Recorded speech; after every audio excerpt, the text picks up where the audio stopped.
Hi everyone, welcome back to the final edition of the 2014-2015 Fargo Force Show. I'm your host, Trevor Peterson. Pleased to be joined on the final show by a couple of guys who have been on the show before, Mike Babcock and Mason Morelli.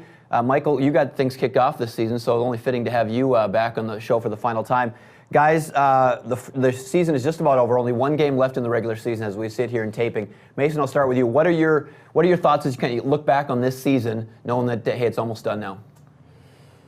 It's crazy how fast it goes. I mean, it's hard to sum it up all into words, but it's kind of surreal how it's almost over. And I mean, Fargo's been such a big part of my life.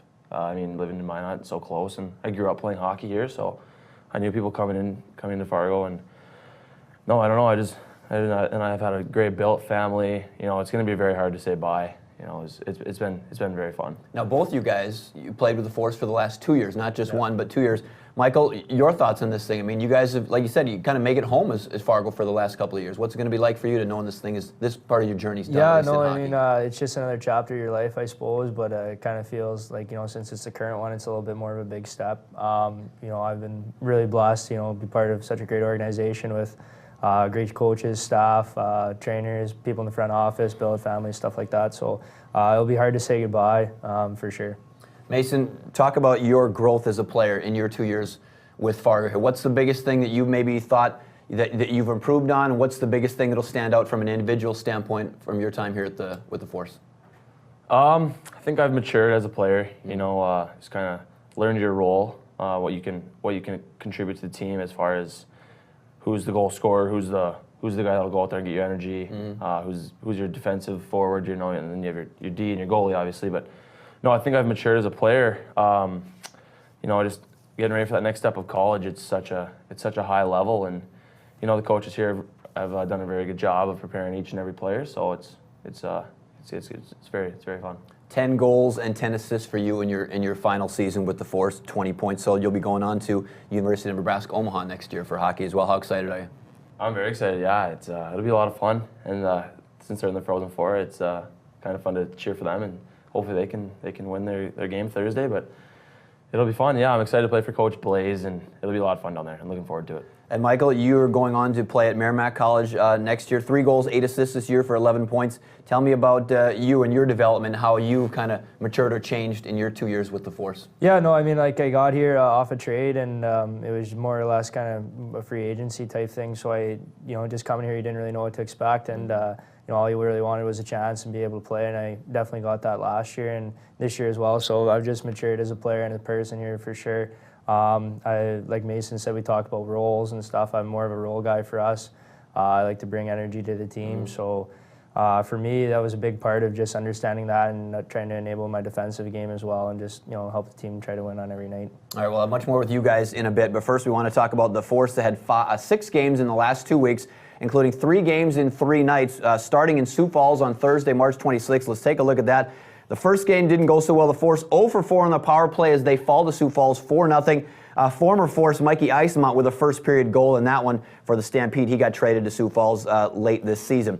Then the next weekend, Friday, March 27th, Saturday, March 28th, the Force, guys, with one of your maybe better weekends of the whole season. You're only the second time the Force have swept on the road this season. You win 4-2 at Tri-City on Friday, 2-1 at Tri-City on Saturday. Michael, you had a power play goal in that second game in that one, and then Kyle Sylvester with the game winner just with a couple minutes left in that one.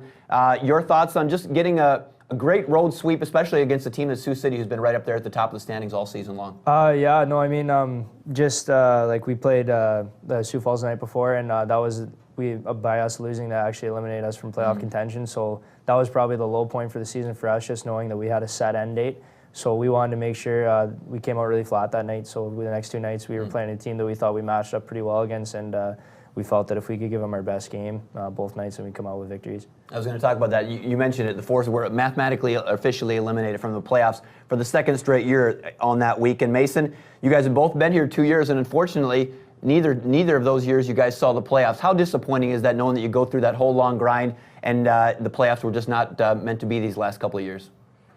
Yeah, I mean, it's a tough pill to swallow.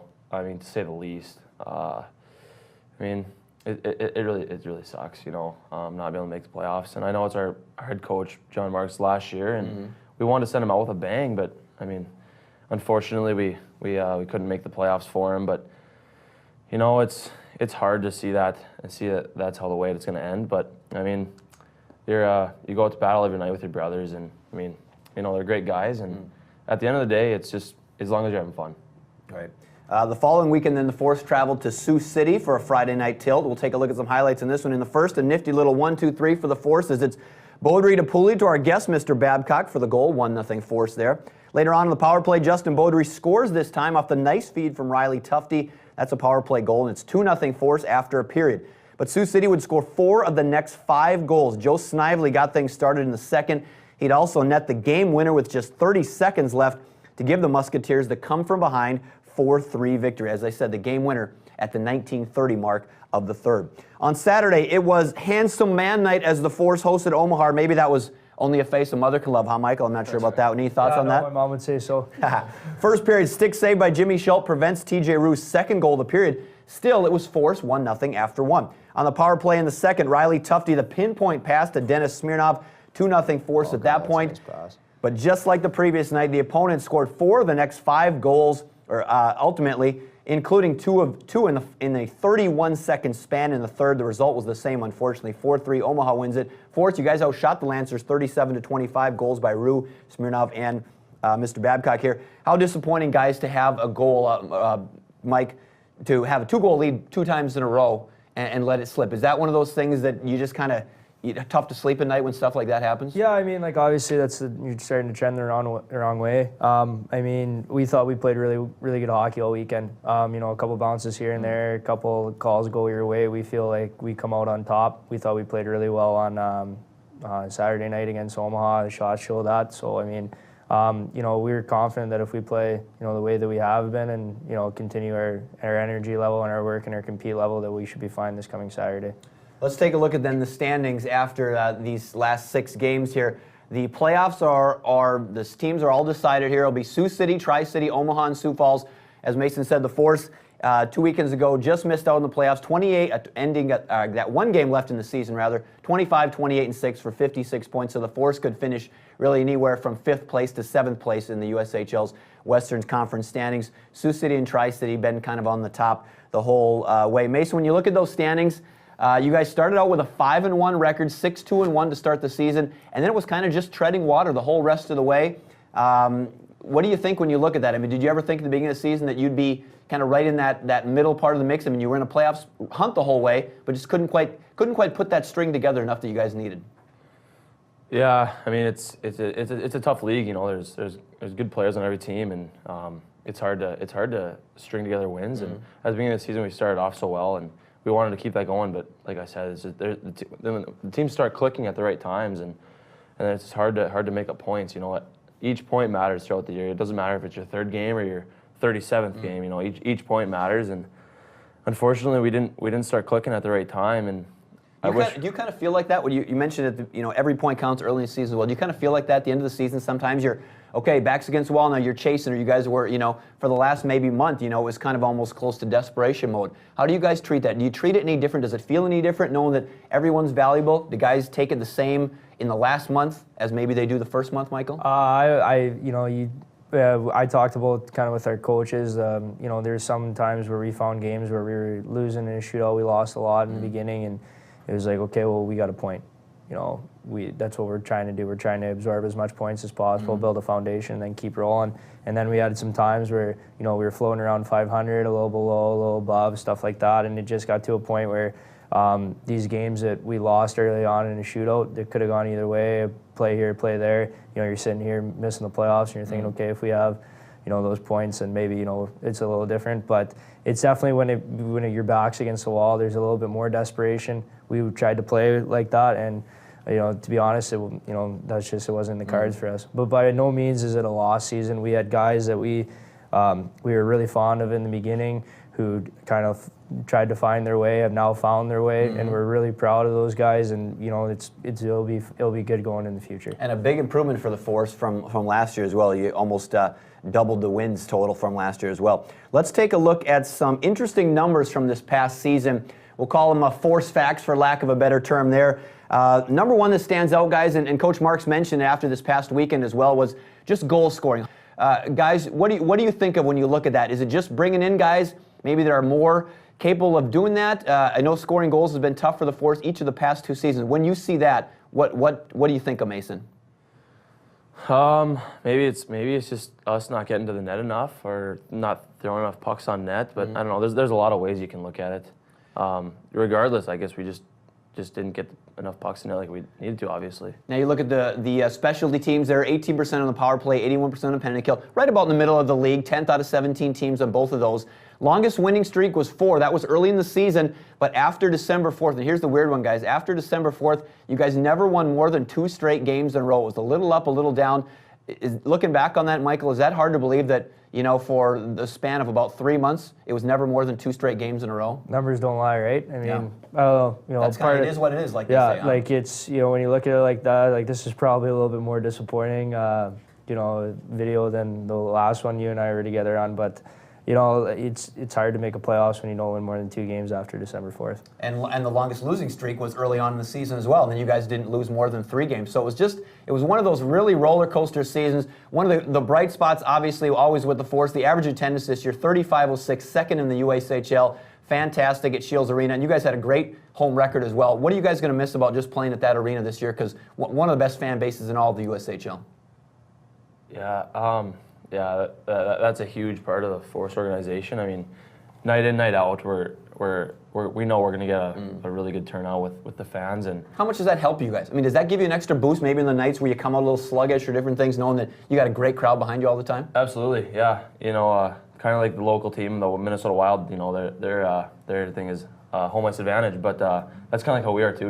We feed off the crowd and they can turn the tide on a game, especially if we get them into it, score a goal early, and they're into it. The other team can go into a shell, and we can be on the upper hand for sure. So, Michael, on the converse side of that, then, what does it take? What's it going to take for the Force to improve that road record? Is it just a mentality on the road? Is it knowing that if you get down or face a little adversity, you have some of the guys, the tough-mindedness or whatever? What's going to take to make that trend so that you're not only good at home next year, but on the road as well, do you think? Yeah, I think a lot of it's got to do, with being between the years. I think it's not that we weren't tough. It's just, some puck luck here and there, the way you react to certain things.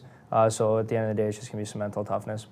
All right, let's take a look at the upcoming games. I guess we should say just game because the Force only have 1 left at this point. Final game of the season, Saturday, April 11th. It'll be versus the Sioux Falls Stampede, 7:05 at Shields Arena. It's also Fan Appreciation Night. So among other things, there's going to be a blind silent auction for the Force's blue jerseys there. So you won't want to miss that. Tickets at fargoforce.com. Final game of the season for the Fargo Force. A couple notes we should mention here. The leading scorer with just 1 game left, but it looks like the leading scorer will be Dennis Smirnoff for the Force this year. 39 points, 17 goals, 22 assists. And the leading assist guy will be Justin Beaudry with team high 29 assists. Thoughts on those guys, you guys, as you prepare to embark on your journey after the Force? Those guys had a pretty solid season as well. Yeah, no, I mean, if you'd like to have more guys with numbers like that, and that probably would have raised our goal numbers a little bit more. But those are 2 really, really good players. Bodes didn't get as much goals as he'd like to, but 29 assists is hard to do. And Dennis is just a very dynamic player. So they're 2 guys that people should keep an eye on going forward. All right, Mason, so you guys both have been here for 2 years. What is the future for the Force next year then? Some of the guys they brought in with trades late in the season. There's also some young guys that kind of got some time and showed a little bit what they can do. What do you think the thoughts are on the prospectus is for the Force next year? Looking at the future, I think it's bright. I think that's safe to say. I think Babs would agree with me. We have some young guys that are very good, and we had some affiliate players that came and practiced and played with us at the end of the year. So I think these next couple of years are going to be fun to watch. Michael, maybe one guy that Force fans will like to see next year that maybe you saw a little bit of a glimpse of what he can do, but he's going to come out big next year, maybe with a breakout season. I got 2 guys actually. I think from a consistent level all the way through, I got to go with Shane McMahon. He's going to be a glue guy, an energy guy that holds the boys together. And then if we can get this guy to play the whole year, I think Riley Tufte is going to be someone that not only Force fans but maybe some NHL guys want to watch out for. Finally, before we wrap up this show, funniest moment or most memorable moment, I guess, from this past season, just something that kind of sticks out with you guys. I know we were talking a little bit beforehand. What are you guys going to remember as far as maybe humor for the season? I guess Babs has as the story? I don't know. I think there's a bunch of different moments. I guess there's one kind of one that come to mind is we're on a bus trip in Youngstown. We're going there and we stop at a Tim Hortons, which is everyone's favorite coffee and donut shop, and we're trying to maintain healthy eating on the road. And Mason seemed to grab like 2 donuts or whatever, and the coaches saw him and just took him and ate him right in front of him, and he was just crushed, just a straight dagger. But I don't know. I think you look back on it, and we've talked a lot about this with Coach Mark since this is last year in hockey, and you remember the big games and you remember some of the bad games, but the most thing you're gonna remember the most and miss the most is the guys in the room. And we got a really, really tight group.